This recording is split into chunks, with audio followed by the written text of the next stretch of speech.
Praise the lord. అందరికి వందనాలు. మన ఆదివారపు ఆరాధన కార్యక్రమాన్ని ప్రారంభించుకుందాం. పిల్లరా, ప్రార్థన చేసుకుందాం. కృపా సత్య సంపూర్ణుడా, దయగల తండ్రి, జీవాధిపతి, జీవించుచున్న గొప్ప దేవ యేసయ్య, మీకే స్తుతులు స్తోత్రాలు వందనాలు చెల్లించుకుంటున్నాను. ఆయన దేవా, అబ్రహాము, ఇస్సాకు, యాకోబుల దేవుడు అని పిలిపించుకున్న గొప్ప దేవ, మీకు స్తోత్రాలు వందనాలు చెల్లించుకుంటున్నాం. దావీదు కుమారుడు అని పిలిపించుకున్న గొప్ప దేవ, మీకు స్తోత్రాలు వందనాలు చెల్లించుకుంటున్నాం. దేవా మరి తండ్రి, నాయన ఇదిగో ప్రభా మరి తండ్రి, అయా మీరు నిన్న నేడు ఏకరీతిగా ఉంటూ నిరంతరం మార్పు లేని దేవుడిగా మీరు ఉంటున్న విధానం అంతటి కొరకు మీకు స్తోత్రాలు వందనాలు చెల్లించుకుంటున్నాం. ఇదిగో ప్రభా మరొకసారి నాయన, ఇదిగో ప్రభా నాయన, ఈ యొక్క పునరుత్థాన దినమున ఆదివారం నాడు వేకువజామున తెల్లవారుచుండగా ఇదిగో ప్రభా మీ సన్నిధిలో సాగిలు పడుతున్నావు నాయన. దేవా మరి తండ్రి, అయా మీకే స్తుతులు స్తోత్రాలు వందనాలు చెల్లించుకుంటున్నావు నాయన. దేవా మీరు చేసినటువంటి ప్రతి మేలు ఉపకారములన్నిటి కొరకు స్తోత్రాలు. దేవా మరి తండ్రి ప్రభా, ఇదిగో నాయన మేము పాడుకునే పాటలు మా కొరకు దీవించి మనం ప్రార్థన చేస్తున్నాం. మా స్తుతుల మీద మీరు ఆశీర్వాదం మనం ప్రార్థన చేస్తున్నాం. మీకు వందనాలు. మీరు చేసిన మేలులు ఉపకారములు దేవా మరి తండ్రి నాయన, మీరు ఇచ్చినటువంటి కాపుదల, భద్రత, క్షేమం, దేవా మరి తండ్రి మీరు ఇచ్చినటువంటి మీ ఆత్మ నడిపింపు సమస్తాన్ని మేము జ్ఞాపకం చేసుకున్నప్పుడు మీ సన్నిధిలో మిమ్మల్ని స్తుతించుకుంటా, మిమ్మల్ని గణపరుచుకుంటా, మిమ్మల్ని కీర్తించుకుంటా ఎలా ఉండగలం ప్రభా. ఇదిగో ప్రభా మరి తండ్రి నాయన, మిమ్మల్ని స్తుతించే సమయం అంతటిని మా కొరకు దీవించమని ప్రార్థన చేస్తున్నాం. మీకు వందనాలు. దేవా పాటల ద్వారా మీ నామానికి మహిమ తెచ్చుకోండి.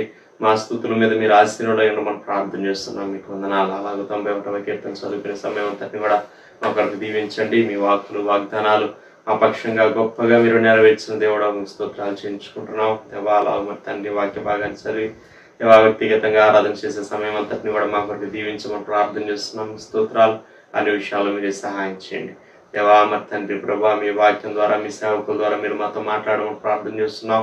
మీరు మాట్లాడే దేవుడు అంటున్నందుకు మీ స్తోత్రాలు. ఆయన గడిచిన వారం అంతా దేవా మీ వాక్యం ద్వారా మీ సేవకుల ద్వారా మీరు మాతో మాట్లాడుతూ వచ్చినటువంటి దినాలు, మాసాలు అన్నిటి కొరకు మీ స్తోత్రాలు చేయించుకుంటున్నాం. ఇదిగో ప్రభా మరి తండ్రి, ఈ యొక్క డిసెంబర్ మాసంలో మీరు చక్కగా మమ్మల్ని ప్రవేశపెట్టి దేవా మరి తండ్రి నాయన, ఇదిగో నాయన మరి ప్రభా, మొదటి ఆదివారం నాడు మీ పాద సన్నిధిలో ఈ విధంగా చేరడానికి ఇచ్చిన అవకాశం కొరకు స్తోత్రాలు. మీ మేలైన స్వరాన్ని మేము వినడానికి సహాయం చేయండి. మీ వాక్కు ద్వారా మమ్మల్ని బలపరచండి. దేవా సమస్త విషయాలు మీరే సహాయం చేయమని ప్రార్థన చేస్తున్నాం. మరి తండ్రి ఈ కొద్దిపాటి సమయాన్ని మా కొరకు దీవించమని దేవా ముందు సమయం అంతటిని మీకు అప్పచెప్తూ యేసయ్య నామములో స్తుతించి ప్రార్థన చేసి అడిగి వేడుకుంటున్నాం పరలోకపు తండ్రి. ఆమేన్. పాట పాడి దేవుని నామాన్ని ఆరాధన చేద్దాం.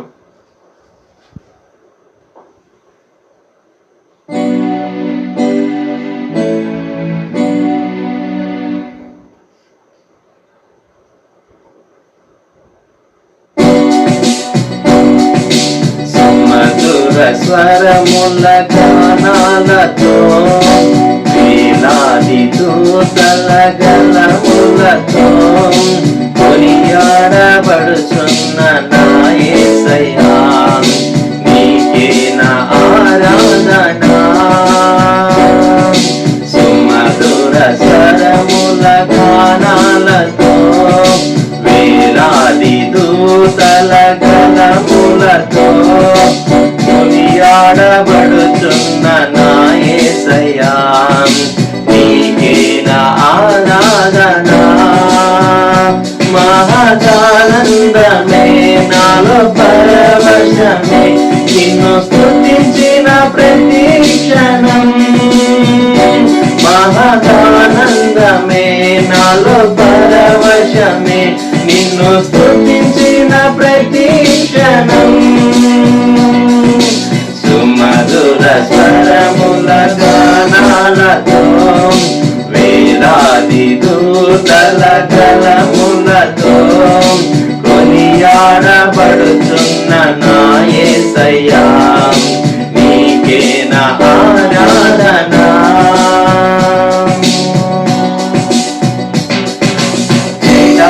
ఎడారితోవలో నీ నడచిన, ఎరుగని మార్గములో నన్ను నడిపిన, నా ముందు నడచిన జయ వీరుడా, నా విజయ సంకేతమా.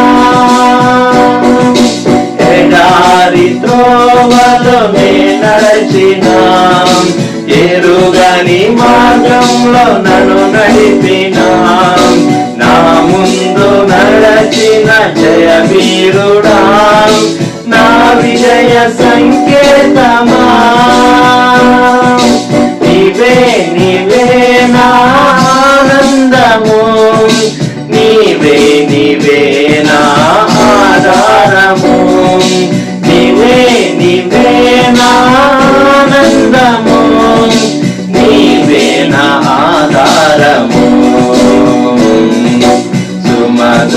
స్వరముల గానాలతో వేలాది దూతల గళములతో కొనియాడబడుచున్న నా యేసయ్యా నీకే నా ఆరాధన.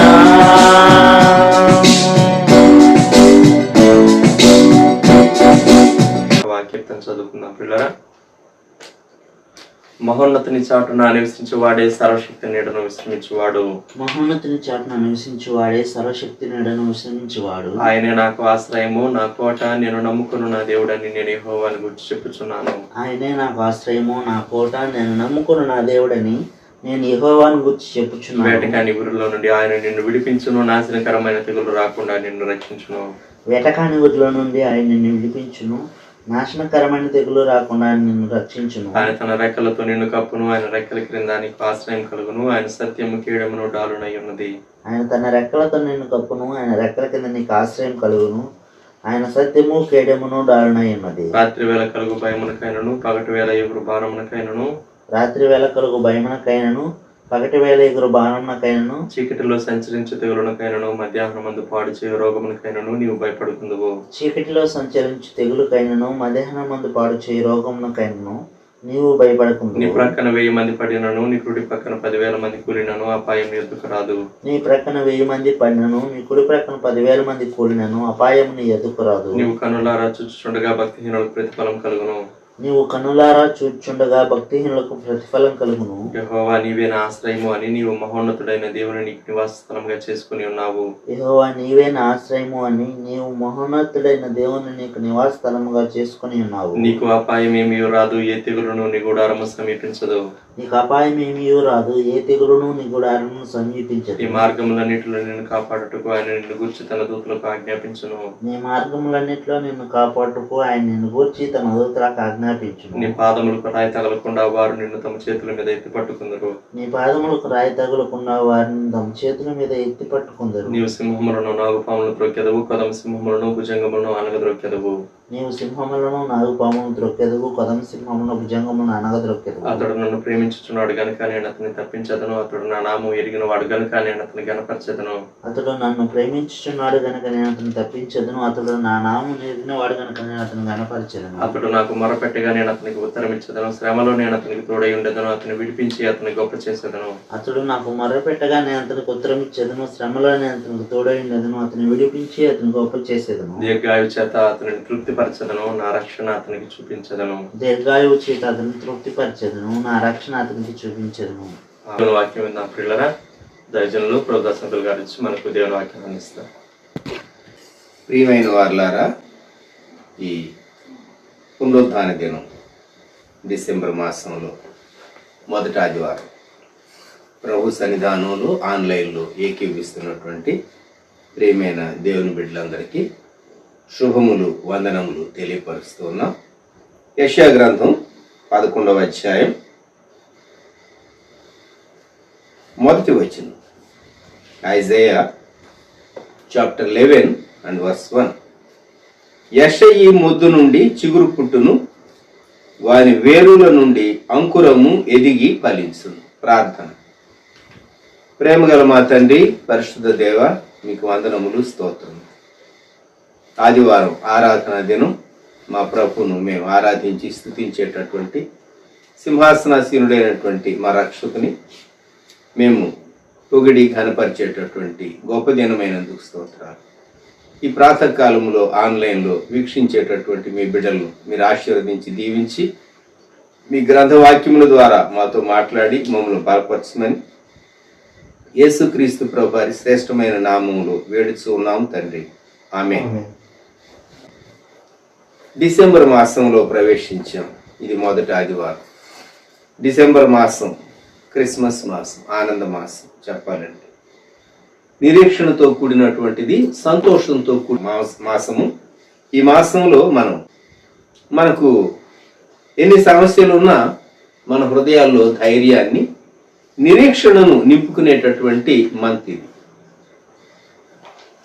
యెషయా ఒక చక్కని ప్రవచనాన్ని చెప్పాడు. యెషయి మొద్దు నుండి చిగురు పుట్టును, వాని వేరుల నుండి అంకురము ఎదిగి ఫలించు. ఇంగ్లీష్లో యెషయి అనే పేరుకు జెస్సీ అని ఉంటుంది. ఎవరు ఈ జెస్సీ అంటే దావీదు యొక్క తండ్రి. దావీదు తండ్రి అయినటువంటి యెషయిలో నుండి, దావీదులో నుండి రక్షకుడైనటువంటి యేసుక్రీస్తు ప్రభువారు వచ్చాడు. ప్రకటన గ్రంథం 22వ అధ్యాయంలో ప్రభువారు చెప్పేటటువంటి మాట ప్రకటన 22:16 వచనం. Revelation chapter 22:16. సంఘముల కోసరము ఈ సంగతులను గూర్చి మీకు సాక్ష్యం ఇచ్చుటకు యేసు నేను నా దూతను పంపియున్నాను. నేను దావీదు వేరు చిగురును సంతానమును ప్రకాశమానమైన వేకువ చుక్కను అయి ఉన్నాను. యేసు ప్రభు తనకున్నటువంటి 3 పేర్లు చెప్పాడు. 1 దావీదు వేరు చిగురు, 2 దావీదు సంతానము, 3 ప్రకాశమానమైన వేకువ చుక్క. దావీదు వేరు చిగురు. ఎందుకు యేసుక్రీస్తు ప్రభు వారికి ఈ పేరు పెట్టబడింది? ఎందుకు యేసుక్రీస్తు ప్రభు వారికి ఈ పేరు పెట్టబడింది? ఆయన మరియమ్మ గర్భంలోనికి రాక మునుపు లూకా సువార్త 1వ అధ్యాయం గాబ్రియల్ దూత నజరేతులో మరియమ్మతో చెప్పినటువంటి మాట. లూకా సువార్త 1వ అధ్యాయం 31వ వచనం నుండి, ఇదిగో నీవు గర్భము ధరించి కుమారుని కని ఆయనకు యేసు అని పేరు పెట్టుదు. ఆయన గొప్పవాడై సర్వోన్నతుని కుమారుడు అనబడును. ప్రభు అయిన దేవుడు ఆయన తండ్రి అయిన దావీదు సింహాసనమును ఆయనకిచ్చును. ఆయన యాకోబు వంశస్థులను యుగ యుగములు ఏలును. ఆయన రాజ్యము అంతము లేనిదై ఉండునని ఆమెతో చెప్పాను. యేసుక్రీస్తు ప్రభు రాజవంశానికి చెందినవాడు. చెప్పాలి అంటే యూదా మతము అది ఉన్నతమైనటువంటి మతము, ఆలోచన విధానం, జీవిత విధానం కూడా. జుడాయిజం, యూదా మతం. చాలా మంది ఇండియా దేశంలో వారికి అర్థం కానిది ఏంటంటే యేసుక్రీస్తు ప్రభు తక్కువ కులస్తులు అనబడిన వారి దేవుడు అనుకుంటారు, అనబడినటువంటి వారి దేవుడు అనుకుంటారు. క్రైస్తవ్యం ఇండియా దేశానికి వచ్చినప్పుడు మొదటి శతాబ్దంలో కేరళ ప్రాంతానికి వచ్చినప్పుడు విద్యావంతులైనటువంటి వారు క్రైస్తవ్యాన్ని అంగీకరించారు. అలాగే కేరళలో, తమిళనాడులో కొన్ని భాగాల్లో కూడా మిషనరీస్ వచ్చినప్పుడు, డి నొబిలి మొదలైనటువంటి మిషనరీస్ వచ్చినప్పుడు మరి ఎంతో విద్యావంతులైనటువంటి వారు, ఉన్నత వంశములుగా చెప్పబడినటువంటి వారు క్రైస్తవ్యాన్ని హత్తుకున్నారు. యేసుక్రీస్తు ప్రభు ఆయన కొన్ని కులముల వారి దేవుడు లేక తక్కువ కులముల వారి దేవుడు అనేటటువంటి భావన సరైంది కాదు. ఆయన అందరి దేవుడు, ఆయన అందరి రక్షకుడు, ఆయన లోక రక్షకుడు. ఇంకా చెప్పాలి అంటే ఆయన రాజవంశమునకు చెందినటువంటి వాడు, దావీదు వంశమునకు చెందినటువంటి వాడు. ఇంకా వెనక్కి వెళితే దావీదు తండ్రి యెషయి, జెస్సీ, బెత్లెహేముకు సంబంధించినటువంటి వ్యక్తి కనుక జెస్సీ యొక్క సంతానములో నుండి వచ్చినటువంటి దావీదు కుమారుడుగా ప్రభు అయినటువంటి యేసుక్రీస్తు వారు పిలువబడ్డాడు. యెషయా గ్రంథం 11వ అధ్యాయంలో యేసుక్రీస్తు ప్రభువుని గురించి చెప్పబడినటువంటి అద్భుతమైనటువంటి ప్రవచనం ఇది.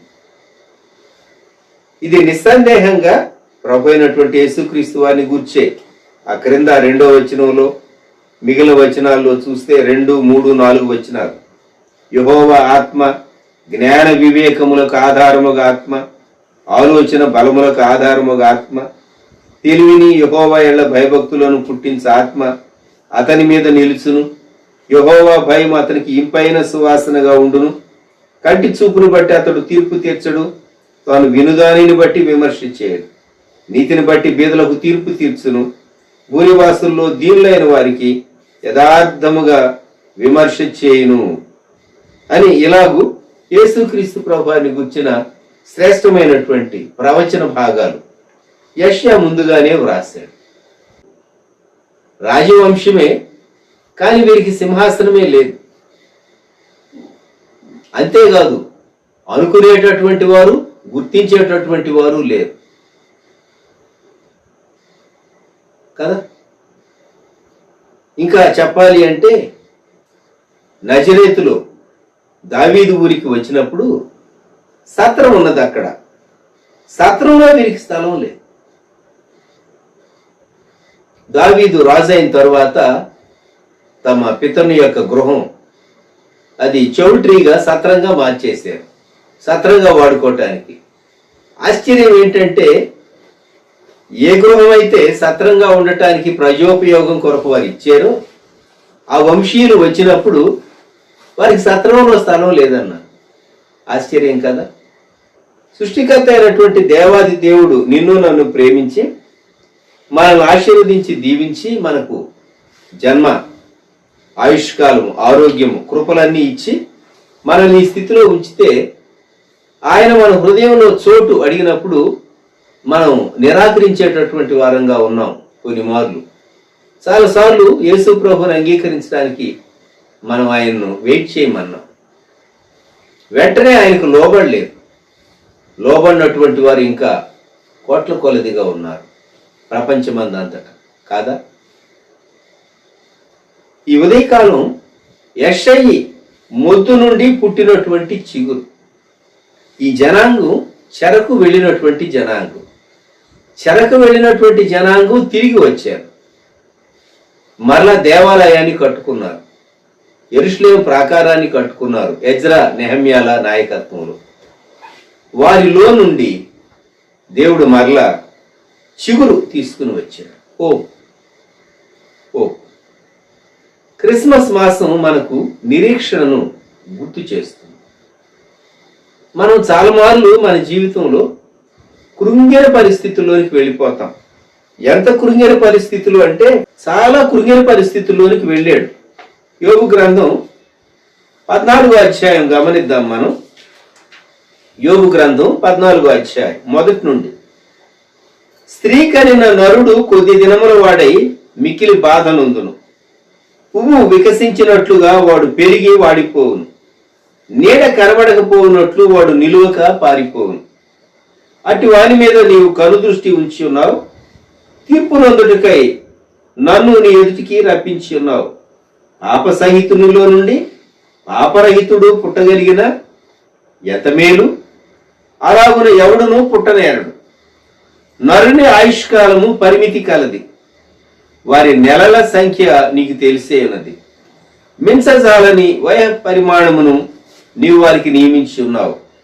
కూలివారి వలె తమకు నియమింపబడిన పనిని వారు ముగించు వరకు వారు విశ్రమము నొందుతున్నట్లు వారి వైపు చూడక ఉండుము.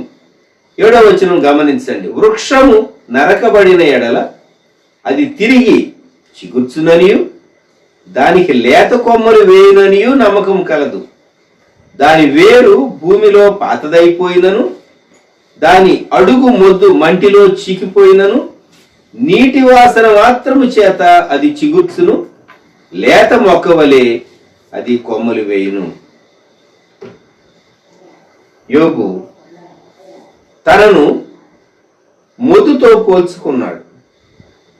మొద్దైన చెట్టు కొట్టివేయబడితే దేవా మొద్దు మిగిలుంటుంది. అటువంటి మొద్దు సహా నీటి వాసన చేత అది చిగురిస్తుంది. మరి నరులో 10వ వచనం. అయితే నరులు మరణమై కదలలేక పడియుందురు. నరులు ప్రాణము విడిచిన తరువాత వారు ఏమైపోదురు? ప్రశ్న వేశాడు దేవునికి. 14వ వచనంలో మరణమైన తరువాత నరులు బ్రతుకుదురా?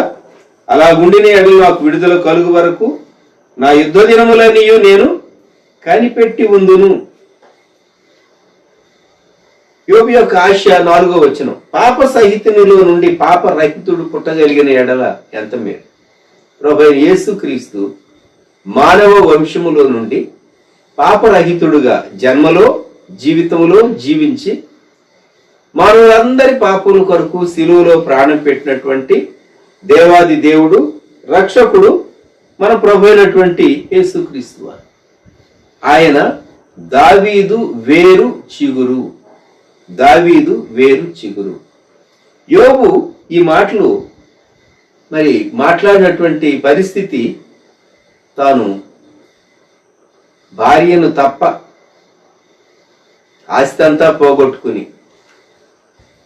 బిడ్డలను పోగొట్టుకుని, ఆరోగ్యాన్ని పోగొట్టుకుని చాలా నిరాశకరమైన పరిస్థితుల్లో ఉన్నప్పుడు తాను కోరుకున్నాడు, దేవా పాప సహితునిలో నుండి పాపరహితుడు వస్తే ఎంత మంచిది. మనము లోకంలో చూస్తూ ఉన్నాం, లోకంలో వృక్షము నరుకబడిన తరువాత అది చిగురుస్తుంది. మరి నా పరిస్థితి ఏమిటి?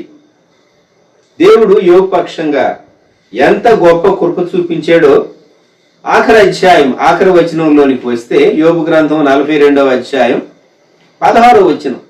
అటు తరువాత యోబు 140 సంవత్సరములు బ్రతికి తన కుమారుల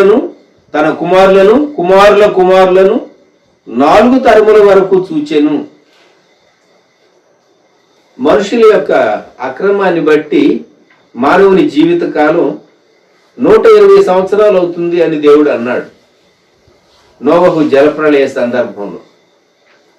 మోషే 120 ఏళ్ళు జీవించాడని మనం ఎరుగుదాం. యోబును గూర్చి తాను 140 సంవత్సరములు అంటే దేవుడు యోబుకు ఎక్కువ ఆయుష్ ఇచ్చాడు. 140 సంవత్సరాలు, సో 140 మంచి ఆయుష్కాలం. యోబు అనుకున్నాడా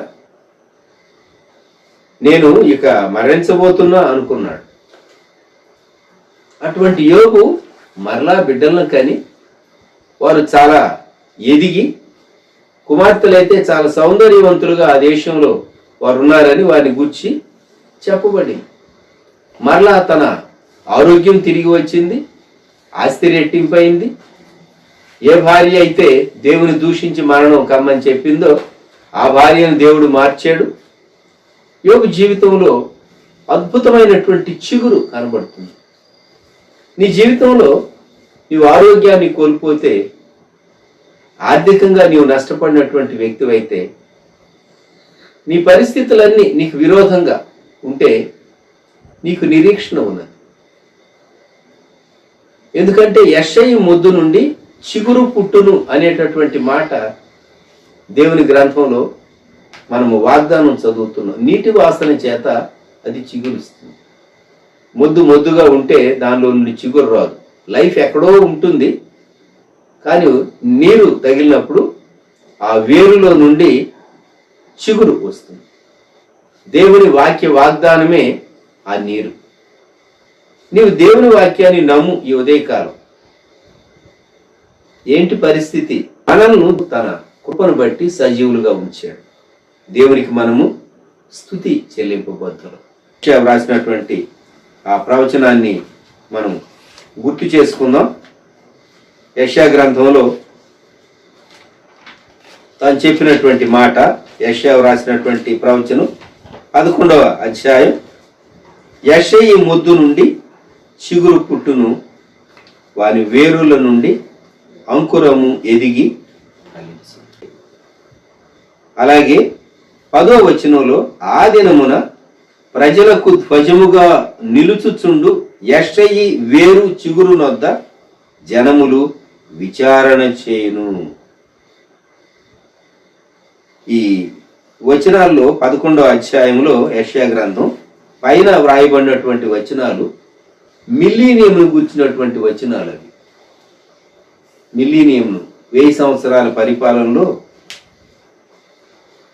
6వ వచనం, తోడేలు గొర్రెపిల్ల దగ్గర వాసం చేస్తుంది, చిరుతపులి మేకపిల్ల దగ్గర పండుకుంటుంది, దూడ కొదమ సింహము పెంచబడిన కోడె వీటన్నిటిని బాలుడు వాటిని తోలునని 7వ వచనంలో ఆవులు ఎలుగులు కూడి మేయును, వాటి పిల్లలు ఒక చోటనే పండుకొను, ఎద్దు మేయినట్లు సింహము గడ్డి మేయును, పాలు కుడుచు పిల్ల నాగుపాము పుట్ట యొద్ద ఆటలాడును అని ఇలాగూ భిన్నమైనటువంటి హాని చేసేటటువంటి జంతువులు లేక హాని చేసేటటువంటి క్రీచర్స్ కలిసి ఉండటం, మానవులతో చక్కగా హార్మోనీలో జీవించటం అనేది 1000 ఏళ్ల పరిపాలన కూర్చున్నటువంటి వచనాలు ఇవి. 10వ వచనంలో ఆ దినమున ప్రజలకు ధ్వజముగా నిలుచుచుండు యెషయి వేరు చిగురునొద్ద జనములు విచారణ చేయును. ప్రియమైన వారలారా, ఈ ఉదయకాలం మొదటి వచ్చిన మరలా మనం యెషయా గ్రంథం 11:1 యెషయి మొద్దు నుండి చిగురు పుట్టును, వాని వేరుల నుండి అంకురము ఎదిగి ఫలించును అనే వాగ్దానాన్ని మనం జ్ఞాపకం చేసుకుందాం. ప్రభువా, మా హృదయాల్లో ధైర్యము నింపు, మీ వాగ్దానమును బట్టి మాకు ధైర్యము దయచేయి, నిరీక్షణ హోప్ మా హృదయాల్లోనికి తీసుకొనిరా, మమ్మలను బలపరచు అని ప్రార్థన చేస్తున్నాం. దయచేసి తలలో ఉంచుదాం. చేస్తున్నాం పిల్లలు. కృపా సత్య సంపూర్ణుడా, దయగల తండ్రి, మహాపరిశుద్ధుడా, త్రియేక దేవ, మీకే స్తుతులు స్తోత్రాలు వందనాలు చెల్లించుకుంటున్నాను నాయన. దేవా, మీ వాక్యంలో నుంచి దేవా అనేక విషయాలు మీరు మాకు బోధించిన విధానం అంతటికి స్తోత్రాలు. దేవా, మీ సేవకులు మీ ఆత్మాభిషేకంతో నింపి బలంగా మీరు వాడుకునే విధానం అంతటి కొరకు మీకు వందనాలు చెల్లించుకుంటున్నాం. దేవా, అవును ప్రభా, యెషయా గ్రంథంలో నుంచి దేవా ప్రభా యెషయా మొద్దు నుంచి చిగురు పుట్టును దేవా మరి తండ్రి నాయన, అవి నాయన మరి తండ్రి నాయన ఫలించి దేవా అభివృద్ధి పొందునని దేవా వాగ్దానం చేసిన గొప్ప దేవా మీ స్తోత్రాలు చెల్లించుకుంటున్నాం. దేవా మరి తండ్రి నాయన, అవును ప్రభా అయా క్రీస్తు ప్రభువా, దేవా మరి తండ్రి మీ గురించినటువంటి అది వాగ్దానం అయి ఉన్నదని దేవా ఎంతో స్పష్టంగా మీరు మాకు బోధించారు. మీ స్తోత్రాలు చెల్లించుకుంటున్నాం. మీరు నాయన మరి తండ్రి నాయన అయా చేయబోయేటువంటి కార్యములన్నిటి గురించి దేవా మరి తండ్రి నాయన ముందుగా అనేక మరి తండ్రి నాయన 100,000 సంవత్సరాల క్రితమే మీరు మా కొరకు గ్రంథస్థం చేసినటువంటి విధానం అంతటి కొరకు మీ స్తోత్రాలు చెల్లించుకుంటున్నాం. దేవా అవును ప్రభా మరి తండ్రి నాయన మీరు చేసినటువంటి గొప్ప కార్యములన్నిటి కొరకు స్తోత్రాలు. మిమ్మల్ని బట్టి మీ జననాన్ని బట్టి మాకు ఎంతో గొప్ప నిరీక్షణ ఉంటుంది. అందరి బట్టి మీకు స్తోత్రాలు వందనాలు చెల్లించుకుంటున్నాం నాయన. దేవా మరి తండ్రి యోబుని మీరు మా ఇంటికి తీసుకొచ్చిన విధానం అంతటి కొరకు స్తోత్రాలు. అవును ప్రభా, యోబు కూడా ఎలా ప్రభా మరి తండ్రి నాయన అనుకూల పరిస్థితుల్లో దేవా మరి తండ్రి మీ వైపు చూస్తూ దేవా మరి తండ్రి సాగిపోయినప్పుడు అద్భుతంగా మరి తండ్రి ఎలాగైతే దీవించబడ్డాడో, దేవా కోల్పోయినటువంటి సమస్తాన్ని మరలా సమకూర్చుకోగలిగాడో, దేవా విషయాలని మీరు మాకు బోధించిన విధానం అంతటి కొరకు మీ స్తోత్రాలు చేయించుకుంటున్నాం. అయా 1000 ఏళ్ల పరిపాలనలో జరగబోయేటువంటి దేవా మరి తండ్రి నాయన ఆ యొక్క కార్యములన్నింటినీ కూడా దేవా ఎంతో స్పష్టంగా మీరు మాకు వివరించిన విధానం అంతటి కొరకు స్తోత్రాలు చేయించుకుంటున్నాం. దేవా మరి తండ్రి మీ వాక్యం ఎంతైనా నమ్మదగినది. దేవా మరి తండ్రి ప్రభా మీ వాక్యం ఆయన అయా మమ్మల్ని ఎంతో బలపరుస్తుంది. మీ వాగ్దానం మీరు మాకు అనుగ్రహించినటువంటి గొప్ప దేవుడుగా మీరు ఉంటున్నందుకు మీ స్తోత్రాలు చేయించుకుంటున్నాం. దేవా మరి తండ్రి ఎక్కడి కింద మమ్మల్ని కాచి కాపాడి భద్రపరిచి 11 మాసాలు మేము చక్కగా పూర్తికి చేసుకొని దేవా 12వ మాసంలో మొదటి దేవా ఆదివారం ఉన్నాడు దేవా ఈ రీతిగా మేము చేరడానికి మాకు ఇచ్చిన ఈ గొప్ప భాగ్యం కొరకు మీ స్తోత్రాలు వందనాలు చెల్లించుకుంటున్నాం. దేవా మరి తండ్రి నాయన మా నిరీక్షణ మీరే, మా ఆధారం మీరే, మా ధైర్యం మీరే, మా విశ్వాసం మీరే ప్రభా. దేవా మీకే స్తోత్రాలు చెల్లించుకుంటున్నాం. ముందరి దినాల్లో కూడా ప్రభా దేవా మీ సన్నిధి మాకు తోడుగా ఉంచి దేవా మీ రెక్కల నీడన మీ రెక్కల చాటున మమ్మల్ని దేవా కాచి కాపాడి బలపరిచి భద్రపరిచి నడిపిస్తారన్న గొప్ప నిరీక్షణ ఉంటుంది. అందులో బట్టి మీ స్తోత్రాలు వందనాలు చెల్లించుకుంటాం. అన్ని విషయాలు మీరు మాకు సహాయం చేయండి నాయన. ఇదిగో ప్రభా మీ ప్రియులు నాయన ఎందరైతే ప్రభా మరి తండ్రి ఏకీపిస్తున్నారు దేవా ప్రతి గృహంలో మీ సన్నిధి ఉంచండి. దేవా ప్రతి కుటుంబ పక్షాన దేవా మరి తండ్రి ప్రభా అయా మీరు వాగ్దానం సెలవిచ్చిన రీతిగా యెషయా మొద్దు నుంచి చిగురు పుట్టునని దేవా మరి తండ్రి నాయన దాని అంకురము ఫలించునని దేవా మరి తండ్రి నాయన ప్రతి కుటుంబంలో ప్రతి వ్యక్తికి దేవా ఈ వాగ్దానం మీరు అనుగ్రహించుకుని ప్రార్థన చేస్తున్నాం. దేవా కృప చూపించండి నాయన. అవును నాయన మాకు నిరీక్షణ ప్రతి కుటుంబంలో ఒక గొప్ప నిరీక్షణ మీరు అనుగ్రహించండి. దేవా క్రీస్తు యేసులో గొప్ప ఆశీర్వాదాన్ని మేము చూడడానికి సహాయం చేయండి. సమస్త విషయాల్లో సహాయం చేయండి. అనానికి మహిమ తెచ్చి ఘనత మహిమ ప్రభావాలు మీకు ఆరోపించుకుంటూ ఇంకొన అడగమర్చినటువంటి విషయాలన్నీ కూడా మీ ఐశ్వర్యం చొప్పున జ్ఞాపకం చేసుకొని మా యొక్క ప్రతి అక్కర అవసరతను తీర్చి మీ నామానికి మహిమ తెచ్చుకోమని సమస్త ఘనత మహిమ ప్రభావాలు మీకు ఆరోపించుకుంటూ మరొకసారి నాయన మీరు చేసినటువంటి మీరు ఉపకారములన్నింటినీ తలపోసుకొని మా అందరి యొక్క హృదయాలు ఐక్యపరుచుకొని మీకే స్తుతులు స్తోత్రాలు వందనాలు చేయించుకుంటూ యేసుక్రీస్తు వారి అతి పరిశుద్ధమైన నామములు స్తుతించి ప్రార్థన చేసి అడిగి వేడుకొంచున్నాం పరలోకపు తండ్రి. ఆమేన్. ఆమేన్. మన ప్రభు అయిన యేసుక్రీస్తు వారి కృప, తండ్రి అయినటువంటి దేవుని ప్రేమ, పరిశుద్ధాత్ముని అన్యోన్య సహవాసం సదాకాలం సంఘమునకు తోడై ఉండును గాక. ఆమేన్. ఆమేన్.